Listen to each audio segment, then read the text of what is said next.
Yes, hello, welcome to all of you once again. आप सभी का तहे दिल से बहुत बहुत स्वागत है एक और नए वीडियो लेक्चर में। आज मैं स्टार्ट कर रहा हूं एक नया चैप्टर जिसका नाम है अमाइन। एमीन आप कहते हो हिंदी भाषा में। जी हाँ, एमीन 12th क्लास के ऑर्गेनिक केमिस्ट्री का सेकंड लास्ट चैप्टर अब से हो गया है। ठीक है, तो पिछली क्लास में हमने एल्डिहाइड, कीटोन और कार्बोक्सिलिक अम्ल जो है उसका कर दिया द एंड। उसको आप ध्यान से पढ़िए, नोट्स बनाइए, और अगर आपको कोई भी डाउट्स आता है खासकर कन्वर्जन में तो हमें कमेंट बॉक्स में लिख करके जरूर बताइए। ठीक है, तो इस क्लास में आज हम बढ़ने जा रहे हैं उससे आगे, और हमारा है चैप्टर एमीन। एमीन एक्चुअली होता क्या है, देखो डिटेल में हम इसको ना लेकर के जाएंगे। ठीक है, और हर एक कॉन्सेप्ट को समझाता हुआ जाऊंगा। 4 से 5 लेक्चर में आपका चैप्टर फिनिश होगा। ठीक है, कोशिश रहेगी बहुत जल्दी से खत्म करें। ठीक है, क्योंकि आपके अगले ही महीने फरवरी में क्या है, एग्जाम्स हैं, तो बहुत जल्दी खत्म करके फिर मैं रिवीजन शुरू कर दूंगा। ठीक है, अगर आप चैनल पर नए हैं और फुल कंप्लीट केमिस्ट्री पढ़ना चाहते हैं तो मैंने 12th क्लास की पूरी कंप्लीट केमिस्ट्री अपलोड कर दिया है। ठीक है, तो आप जाकर के प्लेलिस्ट चेक करिए, आपको हर एक लेक्चर मिल जाएंगे। ठीक है, और हर एक लेक्चर को देखिए और समझिए, और आपको केमिस्ट्री में मैं आशा करता हूं कोई भी प्रॉब्लम आने वाली नहीं है। जहां भी प्रॉब्लम्स आएंगी हमें टिप्पणी बॉक्स में, कमेंट बॉक्स में लिख करके जरूर बताएं, हम आपके प्रॉब्लम का समाधान करने का प्रयास करेंगे। ठीक है, चलिए तो स्टार्ट करते हैं क्लास आज की, है ना। एमीन ये लेक्चर है और ये पहला लेक्चर होगा। हम आज की क्लास में यह जानेंगे कि एमीन एक्चुअली होता क्या है, उसको आप किस प्रकार से कर सकते हो वर्गीकृत, और उसके नाम कैसे ना लिखेंगे। ठीक है, तो चलिए शुरू करते हैं क्लास आज की, ना। और जो हमारा क्लास होगा वो हम लोग शुरू करते हैं। ठीक है, देखो भाई, तो एमीन एक्चुअली है क्या। एमीन की बात करें हम, एमीन है क्या, देखो अमोनिया का नाम सबने सुना होगा। अमोनिया भाई, आप हेडिंग तो डाल ही दोगे, हेडिंग तो आप डालोगे ना। एमीन अंग्रेजी में पढ़ते हैं अमाइंस। तो मैं बात कर रहा था कि अमोनिया, अमोनिया का नाम सुना है सबने, है ना। चलो देखो, तुम्हें अभी हम दिखाते हैं NH3, और इसमें कौन होता है, लॉन पेयर। ये कौन है बताओ, ये है अमोनिया। इस अमोनिया के पास टोटल कितने हाइड्रोजन है बताओ, टोटल 3 हाइड्रोजन है। ठीक है, अगर हम हाइड्रोजन को क्या कर दें, हटा दें, हाइड्रोजन को हटा दें, मतलब H को भगा दें, और इस H की जगह पे R समूह जोड़ दो। R समूह सब जानते हो ना, एल्किल समूह, या फिर AR मतलब होता है बेंजीन वाले, एरिल समूह अगर हम जोड़ दें तो आपको क्या प्राप्त होगा, देखो NH, अब एक ऐसे बाहर निकल गया तो 2 बचेगा, और यहां पर क्या बचेगा, R। ठीक है, या तो R लगाओगे या फिर आप इसकी जगह पे क्या लगाओगे, AR मतलब एरिल समूह। तो अमोनिया में एक या एक से अधिक हाइड्रोजन को एरिल या एल्किल समूह द्वारा विस्थापित किया जाता है, और विस्थापित करने के बाद जो आपको यौगिक प्राप्त होता है आप उसे एमीन कहोगे। ठीक है भाई, एमीन। अगर हम परिभाषा लिखें इसकी तो हम परिभाषा क्या लिखेंगे, क्या कि अमोनिया NH3 यानी कि अमोनिया से एक अथवा अधिक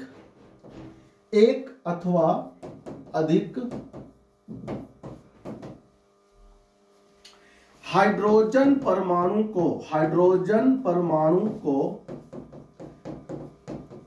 एल्किल अथवा ये ना स्लैश लगा दिया, चलो मैं अथवा ही लेता हूं, ठीक है ना, अथवा एरिल समूहों द्वारा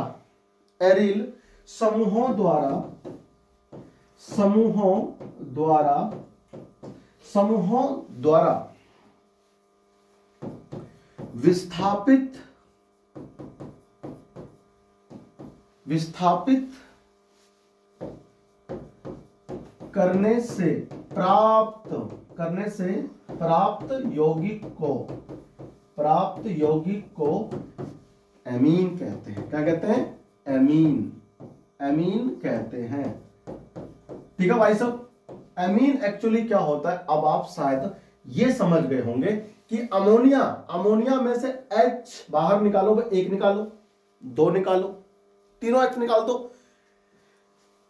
तो तीनों H निकालोगे तो जो आपको यौगिक प्राप्त होगा इसे हम लोग एमीन कहेंगे। क्या बोलेंगे बताओ? एम, ठीक है ना। तो ये हार्ड बिल्कुल भी नहीं है, चैप्टर बहुत ज्यादा इजी है, ठीक है ना।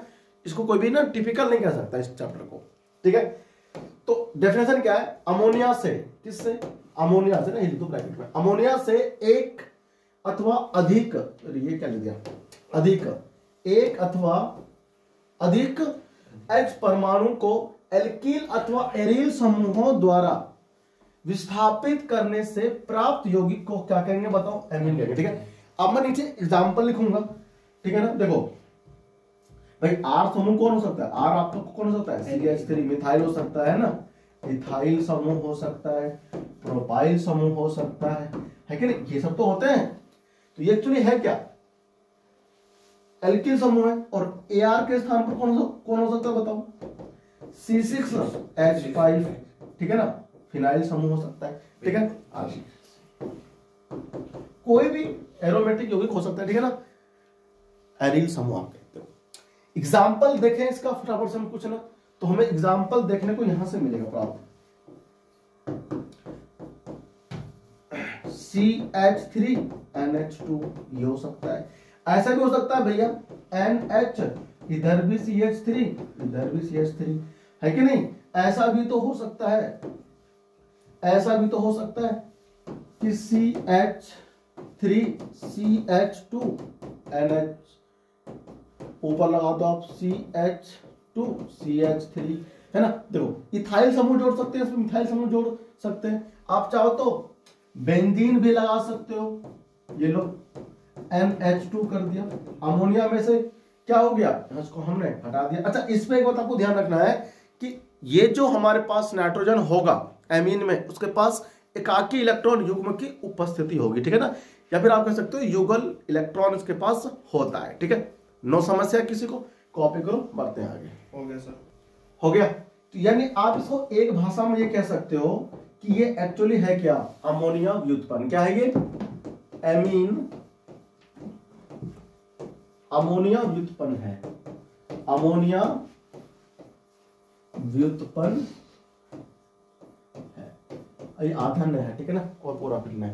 अमोनिया व्युत्पन्न होता है कौन? एमीन, ठीक है। कोई समस्या किसी को नहीं आनी चाहिए, ठीक है। अब देखो हम लोग बढ़ते हैं आगे। इसके बाद आता है इसका संरचना। क्या आता है बताओ? एमीन की संरचना। तो लिखे हेडिंग, एमीन की संरचना, structure of amine, structure of amines, ठीक है भाई। एमीन की संरचना कैसी होती है भाई? देखो सभी जानते हैं ना कि अगर मैं एक एमीन को देखूंगा तो R और N के पास क्या होगा बताओ? H होगा, है ना, NH2 होगा। तो ये जो नाइट्रोजन के पास एक लोन पेयर होता है। अब सभी जानते हैं कि लोन पेयर करता क्या है? लोन पेयर प्रतिकर्षण ज्यादा होता है, लोन पेयर बॉन्ड पेयर थोड़ा कम होता है प्रतिकर्षण, और बॉन्ड पेयर उससे भी कम होता है प्रतिकर्षण। तो वेस्पर सिद्धांत के आधार पर आप इसकी जो संरचना है ना, आप उसको क्या कर सकते हो? हाँ, रिप्रेजेंट कर सकते हो, ठीक है भाई। हाँ देखो, तो इसका अगर हम स्ट्रक्चर बनाएंगे तो मैं इसका ना एक एग्जांपल ले रहा हूं इसमें स्ट्रक्चर के लिए, ठीक है। तो एनसीईआरटी में गिवन है, देखो मेरे पास क्या होगा? N, ठीक है। एक CH3 इधर होगा, एक CH3 इधर होगा, एक CH3 इधर होगा, और इसके ऊपर कौन होगा बताओ? Lone pair. दिख रहा है? इसी संरचना को अगर हम कक्षक के हिसाब से बनाएंगे, कक्षक के हिसाब से देखो ध्यान से, तो कक्षक में कुछ ऐसा बनेगा। N हो गया, एक बड़ा सा लोन पेयर लेंगे, है ना, लिया हमने। अब इधर मेरे पास क्या होगा? देखो CH3 समूह, कौन सा? ये वाला। तो ये भी हम इसको ऑर्बिटल में बना रहे हैं, ठीक है ना। फिर इसमें हमारे पास क्या होगा? दूसरा ऑर्बिटल होगा। अच्छा नहीं बना? एक बार पास इधर तीसरा ऑर्बिटल होगा, ठीक है ना। अच्छा ये है क्या एक्चुअली? ये सब CH3 है, ठीक है ना। इसको ना अंदर बनाया जाए तो ज्यादा अच्छा लगेगा। CH3 के कक्षक में ना हम इसको इस तरह से कुछ दिखा सकते हैं। ठीक है भाई। ये हमारा क्या हो गया, ऑर्बिटल हो गया। तो हम इसको जो है कुछ ऐसा दिखाएं, ठीक है, देखो इस प्रकार से, है ना, और ये ऐसे, ठीक है, इसको हटा दें, ठीक है भाई। देखो दिख रहा है। तो ऐसी जो संरचना है ना वो तुम्हारे एनसीईआरटी में क्या है, गिवन है, ठीक है ना। हाँ, और ये हमारे पास के जो 2 इलेक्ट्रॉन होते हैं इसे हम क्या बोलते हैं, सहभाजित इलेक्ट्रॉन युग्म। क्या बोलते हैं बताओ, सहभाजित इलेक्ट्रॉन युग्म, ठीक है ना। अगर आप इसको मिलाओगे, देखो तो ये तुम्हारा कुछ ऐसे प्राप्त होगा, ठीक है ना, ऐसे देखना, अभी डॉट डॉट से बना लेता हूं, है ना, ऐसे, है ना, और एक ऐसे प्राप्त होगा, फिर ये ऐसे बनता है, ऐसे, ठीक है ना, ऐसे, ठीक है। ये क्या है, इसकी संरचना, ठीक है ना। और इनके बीच में कोण होगा 108 डिग्री का, ठीक है ना। देखो इनके बीच में कौन होगा ना, 108 डिग्री का एंगल बनता है इसके बीच में, ठीक है, इन दोनों में एंगल 108 डिग्री का बनता है, ठीक है। इस संरचना का नाम क्या है, पिरामिडी। ज्यामिति चतुष्फलकियां होती है, लेकिन हम कहते क्या है, पिरामिडी, पिरामिडी, पिरामिडी, ठीक है ना, संरचना, ठीक है भाई। तो ये हमारी क्या है, इसका स्ट्रक्चर हमें बहुत अच्छे से पता चल गया। आप ड्रॉ कीजिए, अब हम बढ़ते हैं क्लासिफिकेशन की तरफ, ठीक है, हो गया, चलो आगे बढ़ते रहे। अच्छा, इसमें एक चीज और लिख लो, ठीक है ना, इस नाइट्रोजन परमाणु क्या होता है, sp3 संकरण होता है, ठीक है ना, ये आपको पता होना चाहिए, sp3 संकरित है, ठीक है। sp3 चतुष्फलकीय ज्यामिति आप जानते हो ना। हाँ, आकृति तो है पिरामिडी, लेकिन जो ज्यामिति है वो चतुष्फलकीय है, क्योंकि उसके पास 4 है। एक लॉन पेयर को हम लोग काउंट करते हैं ना, एक बॉन्ड की भांति कार्य करते हैं। अच्छा, ये तरह झुक क्यों गया, ये, हाँ भाई सुनो एक बात यहाँ पर ना और सुन लो, मैं चाहता हूं कुछ छूट ना जाए, ठीक है ना। अब मान लो यहाँ पर n है, ऊपर लॉन पेयर है, तो आप CH3 को ऐसे भी तो लगा सकते थे, ऐसे भी तो लगा सकते थे, लेकिन ऐसे नहीं लगाना। ऐसे क्यों नहीं लगाना, क्योंकि ये लॉन पेयर है, तो लॉन पेयर और ये बॉन्ड पेयर, ये LP होता है ना, और ये BP होता है। तो LP BP के बीच में क्या हो रहा है, प्रतिकर्षण होता है अधिक, क्या होता है, इनके बीच में प्रतिकर्षण होता है, ठीक है ना, प्रतिकर्षण बहुत अधिक होता है। और यहां पर भी ऐसे होता है, सेम सेम, ये BP हो गया और ये क्या हो गया, LP हो गया। तो यहां पर भी क्या होता है, प्रतिकर्षण बहुत अधिक होता है। तो प्रतिकर्षण के कारण क्या होता है ना, ये ऐसे झुक जाता है, ठीक है। धकेलता तो यहां पर भी है, यहां से भी है ऊपर को, ये भी ऊपर को धकेलता है, लेकिन ये क्या, ये बॉन्ड पेयर है, तो बॉन्ड पेयर उतना अच्छा ना प्रतिकर्षण कर नहीं पाता है। तो क्या होता है, लॉन पेयर बॉन्ड पेयर, एकाकी इलेक्ट्रॉन युग्म और आबंदी इलेक्ट्रॉन युग्म, इनके बीच में प्रतिकर्षण अधिक होने की वजह से ये जो संरचना है ना वो ऐसी बन जाती है, मतलब ये जो स्ट्रक्चर है कुछ ऐसा बन जाता है। ओके, देखो ये स्ट्रक्चर ऐसा आ जाता है, एन ये लॉन पर तो वही रहता है, इसको खींच करके नीचे भेज देता है, ठीक है ना, ऐसे, ठीक है भाई, ऐसे खींच करके उसको ना नीचे ऐसे करके इसको ऐसे कर देता है ना। क्यों, प्रतिकर्षण की वजह से ऐसा होता है, ठीक है, क्योंकि नाइट्रोजन के पास एकाकी इलेक्ट्रॉन युग्म है, तो क्या होता है, प्रतिकर्षण, ठीक है ना। अब करेंगे वर्गीकरण, ठीक है ना, क्या करना है बताओ, ठीक है। आगे बढ़े, आगे लिखो, अमीनो का वर्गीकरण, ठीक है। क्लासिफिकेशन ऑफ अमाइंस, ठीक है। अंग्रेजी के हेडिंग आप जरूर लिखें ताकि आपको पता होना चाहिए एक्चुअली में हम अंग्रेजी भाषा में क्या कहते हैं, ठीक है भाई। अंग्रेजी जाना जरूरी है ना, तो फिर आगे जब आप जाओगे हायर लेवल पे, खास करके कहाँ, कॉलेज में, तो जो अगर आपने बीएससी किया इसके बाद में, या फिर आपने बीटेक भी किया है, किसी भी ऐसे कोर्स को जहां आपको केमिस्ट्री पढ़नी पड़ रही है वो इंग्लिश में ही आएगा, तो आपको अभी से ही ना आदत डाल लेना चाहिए, ठीक है। मैंने वैसे भी सारी जो केमिस्ट्री है ना वो हिंदी और इंग्लिश दोनों भाषाओं में उसकी वो लिखी है मैंने उसकी हेडिंग, ठीक है। देखो क्लासिफिकेशन की बात करते हैं, आ जाओ। अगर हम लोग नाइट्रोजन परमाणु से, किससे बताओ, नाइट्रोजन परमाणु से 3 मतलब कि अमोनिया में से अगर एक एच हटाएं तो यहां पर क्या मिले बताओ, एक आर तो प्राप्त होगा मुझे। इसे आप बोलेंगे प्राथमिक अमाइन। क्या बोलो बताओ, प्राथमिक एमीन बोलोगे, यानी कि 1 डिग्री एमीन भी हम इसे कह सकते हैं, ठीक है ना। 1 डिग्री एमीन क्या ना यूज होगा, 1 डिग्री एमीन इसको हम लोग कहेंगे।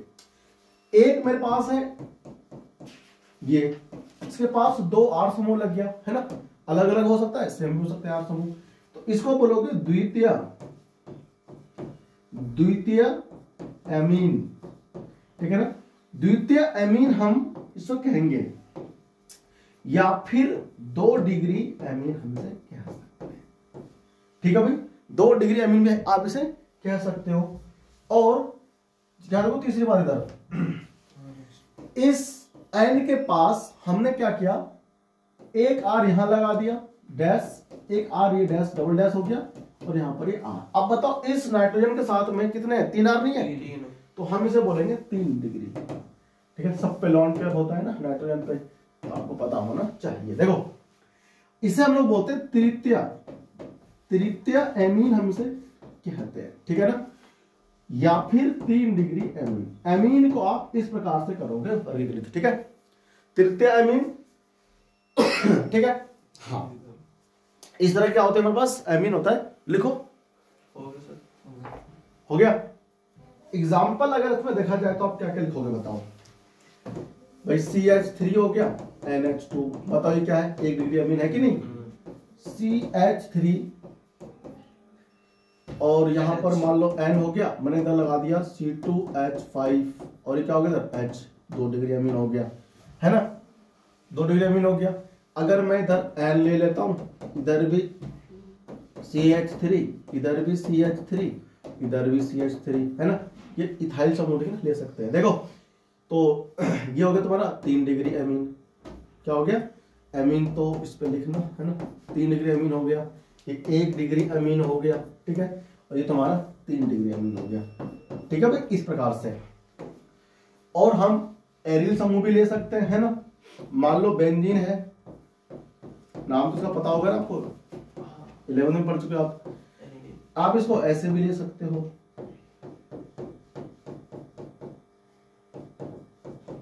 ये 1 डिग्री अमाइन हो गया, है ना, 1 डिग्री एमीन, ये आपका 2 डिग्री एमीन हो गया, बेंजीन भी आप जोड़ सकते हो, ठीक है भाई। आप इसको ऐसे भी जोड़ सकते हो भाई, एन इधर भी बेंजीन, ठीक है ना, इधर भी बेंजीन जोड़ दो, ठीक है ना, और आप इधर भी बेंजीन जोड़ दो, ठीक है भाई, ऐसे भी आप इसमें बेंजीन जोड़ सकते हो,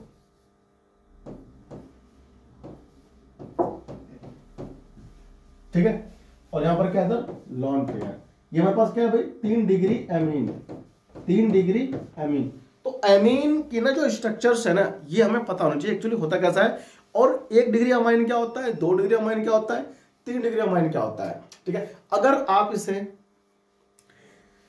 स्ट्रक्चर को ध्यान से बनाओगे नहीं, देखोगे नहीं, पता नहीं होगा, तो आप आगे लैग करोगे, ठीक है ना। इस पूरे चैप्टर के अंदर हम लोग इन्हीं के बारे में बात करेंगे, कभी 1 डिग्री अमाइन, कभी 2 डिग्री अमाइन, कभी 3 डिग्री अमाइन, ठीक है ना।